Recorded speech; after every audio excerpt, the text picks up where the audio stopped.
Once our contractor has received the job to build the mainline fibre network in a community, they will first request utility locates for the main roadways on which they'll be working. Utility locates are required prior to digging to prevent damage to underground infrastructure and to ensure the safety of the workers and your community.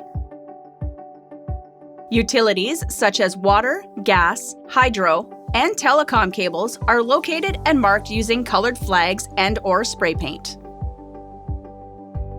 Once all locates have been successfully completed, crews will begin to install the main fibre conduit along the roadways. Most often, the fibre optic cable is laid underground. Several methods may be used to bury the fibre along the roadway. The fastest method involves trenching. The crews can easily install several kilometers of conduit per day using this method.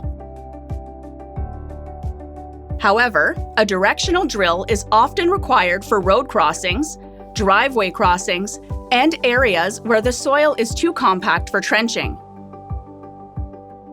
Sometimes, the age-old method of digging a hole and filling it back up is also used. In certain areas where access to utility poles is available, they'll install the fibre cables overhead onto existing utility poles. During this phase of the construction, you may see orange pipes sticking up out of the ground in some areas. This is normal, and our crews will be returning to install pedestals or vaults at these locations.